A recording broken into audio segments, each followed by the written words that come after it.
Yo, what's up, my pitch perfect people? Welcome back. I'm your host Richie, and today it's a match review. Chelsea 3, Nottingham Forest nil. I don't know how that happened. Did we deserve the win? Maybe. Did it deserve to be 3-0?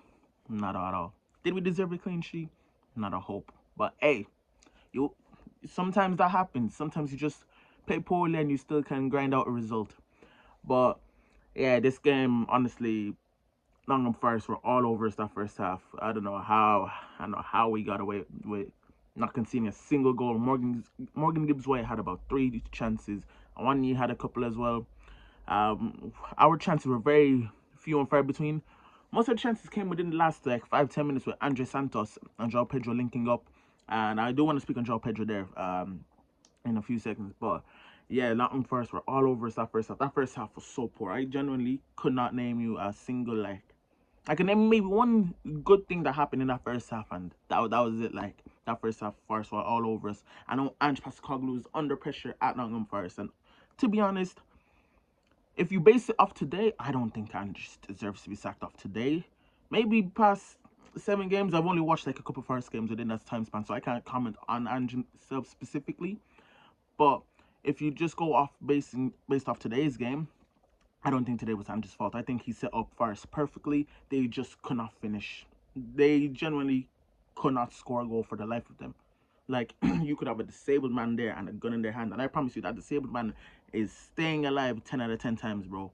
Because Forest could not hit a barn door. They couldn't score for the life of them. So honestly, for Ange, I'm worried for him. As I'm recording this, he hasn't been sacked yet, but I'm low key worried for him. But I don't think it was his fault today. That first half, I think the only positive Chelsea had was the last 10 minutes, and it was when João Pedro was able to drop deep and pick up the ball because he had no service for 35-40 minutes off that half. But then when he dropped deep, you allowed the runners like Andre Santos, like Malo Gusto, like the two midfielders to just run beyond him. He was able to link up play, create a few things, just dribble up out of tight spaces. And I think Maresca and Willie Caballero, because obviously Willie Caballero was on the touchline, Maresca was serving his touchline ban.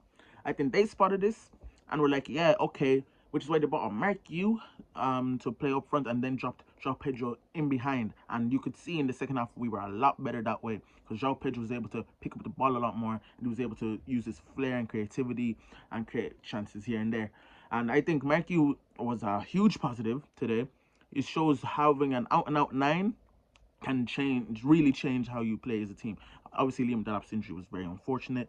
And João Pedro, I love João Pedro so much. You guys see how much I glazed the guy in it, R9 region and all of that. But there's certain games where you just know him being a 9 isn't him. And usually I say, oh, I hate when players don't have a designated position, whatever. But I think we do know that João Pedro is very versatile, but he is better as a 10. And him and Cole Palmer as them two tens would have created movies. But obviously Cole Palmer is out for 6 months now, 6 weeks now. Sorry.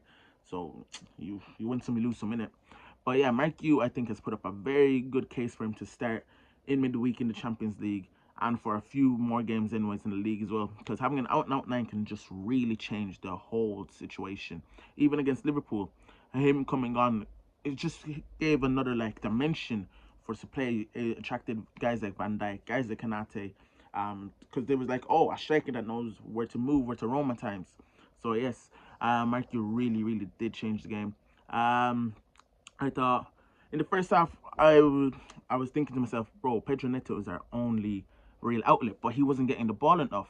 Like I don't rate Pedro Neto like a lot of people do, but if you give me between him and Garnacho, Pedro Neto has the pace over Garnacho and he has the little trickery and all that. And the few times he did get the ball in the first half, you could just see all he wanted to do was just try by his fullback, try get a shot off or just try get a cross in the box. Obviously, the shots didn't go in until the second half, and the crosses weren't great, but he was our real only outlet. We weren't getting the ball to him enough. But that second half, you gave him the ball, you just let him do things here and there, and he came out with a goal and an assist.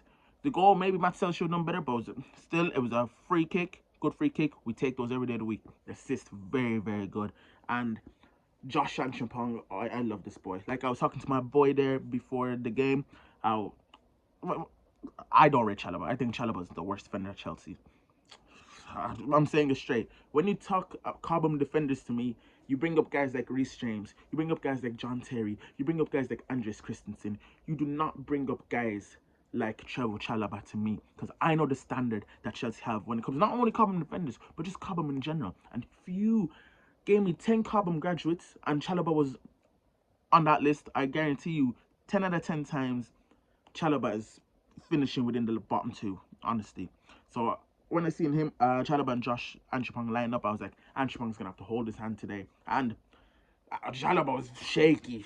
He was shaky today. I can't lie to you. But Anchepong, certainly. I wanted him and Badiashile to build up the partnership, but Badiashile unfortunately has picked up another injury. He's out until December now. But Anchepong, top level, top talent. Maresca, just keep giving my boy games. Just keep giving him a run in the team. Because him and Reece, that right-hand side after the fence, was solid. Like, pitch perfect. Trying to play, you know what I mean? But, yeah, Anchepong got his first goal today as well. Good header back across the keeper. I was very pleased for him. You could see the happiness and emotion hit within him. And then Reece James, who I just mentioned, got the third goal today. Captain's performance, leader. He's going into this role so well. I'm so pleased. I'm so proud of him. He's gotten over his injury issues, which have been plaguing him the past couple of years. And now look at him.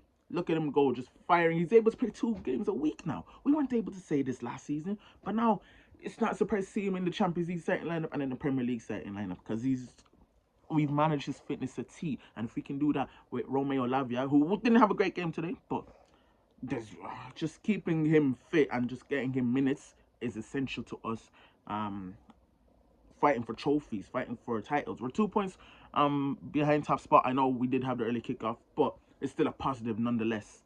We were able to win without Esteban really getting much minutes. Cole Palmer not really playing. No, not even not really playing. Cole Palmer not playing. Enzo Fernandez not even in the squad as well, traveling back from Argentina. So, and obviously our injury issues. So being able to win away from home is a really good result. And the fact that we were able to still keep it 0-0 while Moises Caicedo was still chilling on the bench was also another plus. Even though it shouldn't really be a plus, but you got to take what you can get in it. But yeah, I think overall it was a meaty performance. There's not really much positives. We just had a nice, good 20-minute spell in that second half, and that just carried us through. But you got to take the results as they come. So now we just got to move on to Champions League and then next weekend. But yeah, we take the win. And you just gotta be happy in it. Now I can just hate watch for the rest of the weekend. But my people, I do hope you did enjoy today's video. Just a nice quick review. Joyce and Lawrence will also be dropping videos. We're trying to be consistent now post international break. So hopefully you just keep getting videos coming in straight away, just like that. Yeah, that. But yeah, do hope you did enjoy. Make sure you like, comment, subscribe. Make sure you share the channel with your friends and your boys and whatever. But make sure you follow social medias, TikTok, Twitter, Instagram. You know the vibes. But until then, my people, peace.